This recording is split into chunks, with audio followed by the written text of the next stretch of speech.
Baba, big sheep, have you any wool? Yes, sir, 3 bags full. Welcome to episode 2 of Boots and Sheep. Ek gaan nie weer vir julle sing nie, ek het klaar gesing.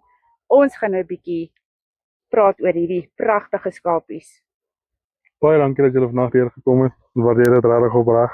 Dit is 'n groot plesier. So ja, hierdie is dormers. Ons is Diamor dormers.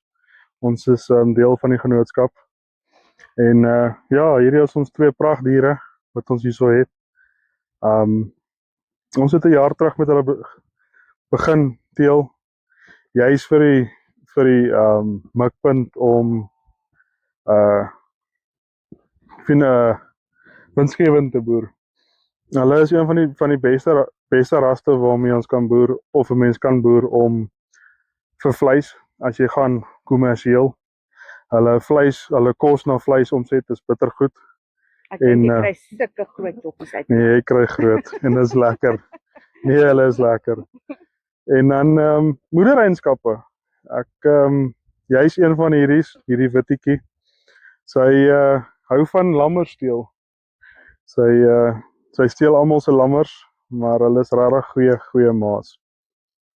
En die wol, wat doen 'n mens met die wol? So interessant genoeg, die wolk is daar nog niks wat ons kan doen nie. Hulle is haaragtig. So ons keer hulle maar net een keer of 2 keer 'n jaar. En dan maar net vir die skaap se hitte, omdat hulle dit kan beter hanteer. Maar met die wol kan ons op die oomblik niks doen nie. As iemand daar buite 'n idee het vir ons, dit sal baie nice wees. Maar ja.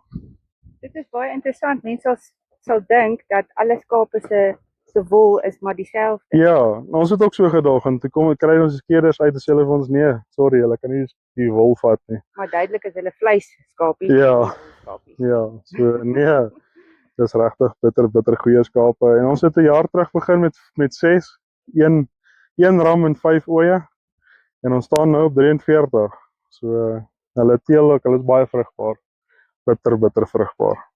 As mense jou wil kontak vir meer inligting, waar kan hulle jou kontak? Ons het 'n Facebookblad, Diamor Dormers. My kontaknommer is daarso. Maar hy is ook 064 658 6012 en julle is enige tyd welkom om te skakel.